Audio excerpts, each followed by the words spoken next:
Cumprimento a todos vocês que me ouvem neste momento com a santa e gloriosa paz do Senhor, amém? Esta que vos fala é a obreira Maria de Jesus, serva do Senhor. E mais uma vez estamos aqui para fazermos a oração da noite. E hoje o nosso clamor é pela sua família. Vamos clamar para que Deus venha abençoar o seu lar, para que Deus venha entrar com os milagres que você necessita. Então vamos juntos clamar para Deus operar as bênçãos. Amém? Aleluia, glória a Deus. Mas já quero pedir a vocês que já vão dando aí o seu like, antes que esqueçam. Amém? Preciso muito dessa contribuição de vocês. Então vamos agora ouvir o que o Senhor tem a nos dizer através da sua palavra, que se encontra no segundo livro de Samuel, capítulo 5. Eu vou ler do versículo 1 ao versículo 5. O título é: Davi é ungido rei de todo Israel. Versículo 1. Então, todas as tribos de Israel vieram a Davi, a Hebrom, e falaram dizendo: somos do mesmo povo de que tu és.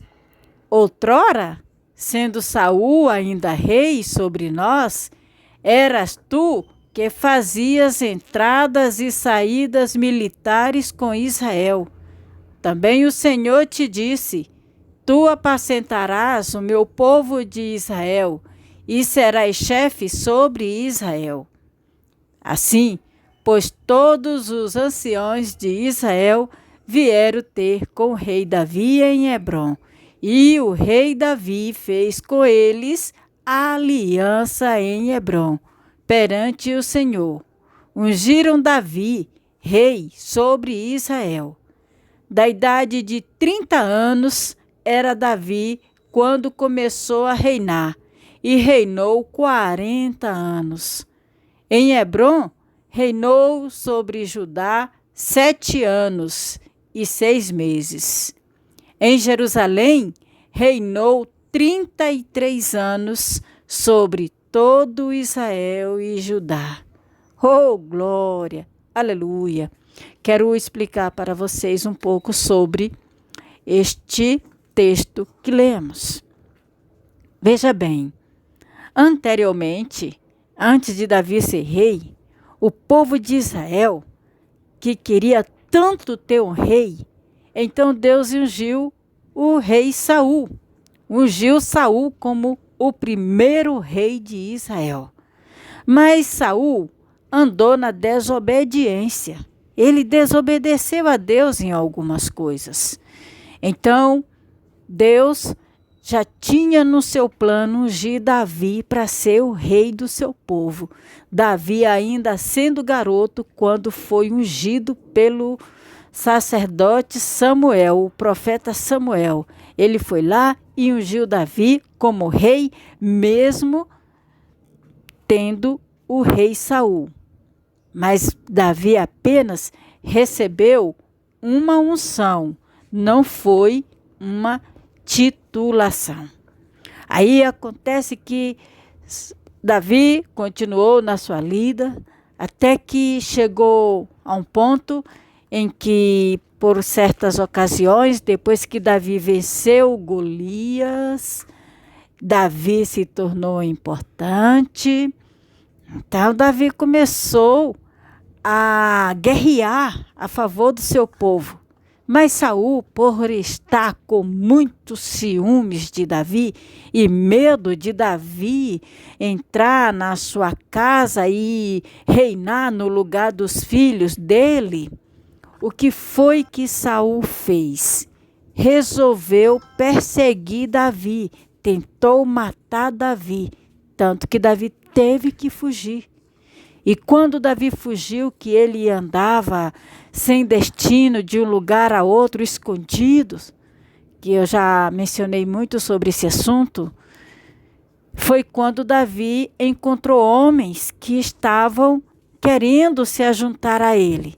Mas eram todos homens problemáticos, uns endividados, outros deprimidos, outros com problemas, todos eles tinham problemas, perturbação, aí angustiados de espíritos, mas era esse o exército que Davi tinha, e assim se ajuntou a eles, e Davi ainda vencia, algumas vezes que ele guerreava, ele vencia. Chegou ao momento que o povo de Belém, da cidade de Davi, que era o povo judeu, quis Davi para ser o rei deles. E Davi começou a reinar em Hebrom, ali sobre somente o seu povo que pertencia à tribo Judá. E Davi reinando sobre eles, guerreava por eles, estabeleceu ali aquela paz para eles, cuidou deles, então ficou dividido. Por um lado, era o rei Davi que reinava sobre os judeus.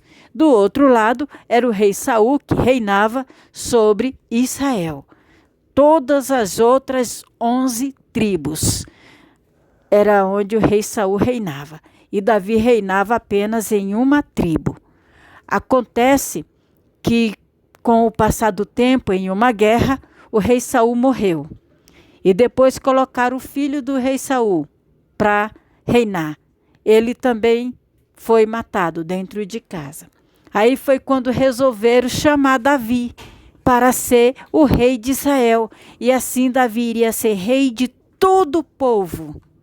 E Davi aceitou e fez aliança com o povo de Israel. Então se ajuntaram ali todo o povo de Israel, as 12 tribos, para serem reinadas por Davi. E Davi passou a reinar sobre todos eles. E quanto tempo Davi reinou sobre todo o povo de Israel? 33 anos sobre todo Israel e Judá. Veja bem, Davi, por mais que ele fosse pecador, por mais que ele errasse, que Davi errou muito, ele falhou muito, mas com tanta falha, Deus conhecendo o coração dele, Deus amou tanto Davi que deu ele a esse prestígio. E Davi, por causa do seu coração bom, por causa da sua bondade, por causa da sua fidelidade a Deus, uniu um povo. Mas acontece que quando Davi morreu, quem ficou no lugar dele foi o filho. O filho de Davi não fez as coisas certas como deveria fazer. O filho de Davi, Salomão, ele pecou contra Deus. Ele se contaminou contra Deus, porque ele adorou outros deuses, coisa que Davi não ensinou eles e Davi nunca fez. Por esta razão que Salomão, ele pecou contra Deus, então Deus resolveu rasgar essas tribos novamente, fazendo essa divisão. Mas Deus disse que depois que Salomão partisse, depois que ficasse o sucessor de Salomão, Deus iria dividir essas tribos em 2 partes. E assim Deus fez. Onde eu quero chegar? Por causa do pecado, por causa da desobediência, da rebeldia, existiu separação. E por causa da obediência, existiu a união. E por causa da rebeldia de novo, que foi a vez de Salomão, outra separação de novo. E até hoje, o povo sofreu essa separação. Por um lado é o povo Israel, por outro lado o povo judeu. Jesus veio da tribo de Judá. O que eu quero dizer para vocês, queridos, é que numa família também não pode ser diferente. Se a família anda na retidão, se a família procura obedecer a Deus, se a família procura fazer aquilo que agrada a Deus, a tendência é de continuar sempre na união. A tendência é de Deus reinar com a paz e a união, a unidade do Espírito Santo. Por isso que os pais, os representantes da família, têm que estar sempre na posição diante do Senhor, evitando os pecados. Quantas pessoas que quer tanto a mudança dos seus filhos, quer tanta mudança do seu cônjuge, quer tanto a mudança da sua casa, do seu lar, mas não estão preocupados em andar na obediência a Deus, fazer aquilo que agrada a Deus, rejeitar aquilo que Deus não gosta, que Deus não aceita. Quanto mais nós andamos na obediência, quanto mais nós praticamos aquilo que Deus nos ensina, que é ter amor por Ele absoluto e não dividir o nosso coração com nenhum outro Deus, com nenhum outros deuses, que no mundo existe tantos deuses. Deus, isso aqui não é somente a estátua que você vai e adora, isso é Deus também para muitos. Mas Deus também é aquilo que ocupa o nosso coração na frente de Deus, aquilo que ocupa o nosso coração, o nosso tempo, a nossa dedicação, muito maior do que a Deus. Quanto mais nós nos dedicamos a Deus, mais nós estamos sendo fiel a Deus. Quanto mais nós podemos ocupar o nosso coração para Deus, mais nós estamos atraindo a presença de Deus para a nossa vida e para o nosso lar. Muitas vezes nós queremos que os nossos familiares sejam obedientes a Deus, sendo que nós precisamos ser o primeiro a andar nesta obediência. Às vezes as pessoas dizem, o que é obedecer a Deus? Na palavra de Deus está escrito tudo o que devemos fazer.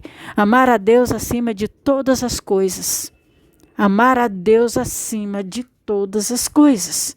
Amar a Deus é obedecer, amar a Deus é reverenciar a Deus, amar a Deus é ter amor no coração por Deus, não simplesmente o interesse, mas amor de verdade. E se não sabe como fazer isso, pede a Deus, Ele te instrui, Ele te orienta, Ele te ensina. Assim, quem tem Deus, quem anda na obediência, tem a família sempre unida. Mesmo que a família esteja separada, como foi o povo de Deus, quando o rei Saul estava governando, estava separado. Mas por causa da obediência de Davi, se uniram novamente. Assim será Deus na sua vida. Assim será Deus na sua família. Amém? Oremos ao Senhor nosso Deus. Senhor meu Deus e meu Pai. Pai de amor, Pai de bondade. Eu sei que Tu és um Deus zeloso, e eu sei, Senhor, que o Teu zelo é tão grande, Senhor, que Tu quer que o nosso coração esteja voltado para Ti com inteireza, com o nosso amor. Então, Senhor, venha fazer morada no coração de cada um de nós, de cada um destes Teus filhos, Senhor, que estão me ouvindo. Coloca amor, coloca sentimento nos seus corações, para que eles entendam, meu Deus, a Tua mensagem, para que eles saibam, meu Deus, fazer aquilo que Te agrada, Pai. Para que eles possam atender o Teu chamado, atender o Teu apelo. Senhor, existe tantos pais de família que quer ver a sua família unida. Tem tantas famílias, Senhor, que deseja, Pai, reunir, por viverem separações, por haverem divisões, querem a paz, querem a união. E muitas vezes, Senhor, os próprios cabeças de família não sabem como fazer para ter a sua família unida. Talvez seja esse o desejo do seu coração, o seu sonho, Senhor, de ver a sua família toda unida, em paz e harmonia. E isso tem sido difícil para eles, principalmente por se tratar da desobediência de uns, por se tratar da rebeldia de outros. E os pais têm lutado de todas as formas para ver os seus filhos unidos, para ver a sua família unida, e não sabe o que fazer, meu Deus. Então eu clamo, Senhor, para que todas as famílias venham a estar na Tua presença, para que todas as famílias venham a ter a paz que necessita, para que toda família venha andar em união. Então eu clamo a Ti, entra com o milagre da restauração, entra com o milagre da restauração da paz e da união, tocando nos corações, para que haja quebrantamento, para que haja arrependimento, para que haja conciliação, para que haja conversão. Mas toca também, Senhor, no coração deste representante do lar. Esta pessoa que é o representante, esta pessoa que é o representante como a luz da sua família, esta pessoa que é representante, meu Deus, como a coluna da casa. Toca na vida dela, meu Deus. Dá a ela instrução, dá a ela sabedoria diante do que ela deve fazer. Porque muitas vezes há necessidade de pagar o preço. E muitas vezes também não sabe como fazer para pagar o preço. Então, meu Deus, dá a orientação para que, meu Pai, o teu nome seja glorificado na sua família. Dá a orientação, dá a instruções, Senhor, para que assim possamos andar todos na retidão do teu Espírito, na obediência. Tem muitas pessoas que querem a família, Senhor, reunida, quer a família obedecendo a Ti, mas nem eles mesmos sabem o que fazer para Te agradar. Nem eles mesmos sabem o que fazer para andar na obediência, meu Deus.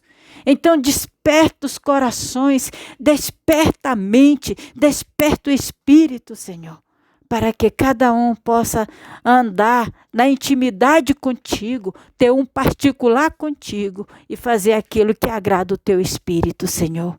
Eu te peço, Pai, entra nestes lares, entra nestas famílias e joga por terra todas as mazelas, tudo aquilo que provoca divisão, a contenda, o desentendimento, tudo aquilo que provoca tristeza e angústia e o sofrimento, que seja repreendido desses lares e destas famílias e seja lançado no inferno, em nome de Jesus. Em nome do Senhor Jesus, queridos, receba seu milagre e receba a bênção para sua família, em nome de Jesus. Amém? Fique na paz, graças a Deus.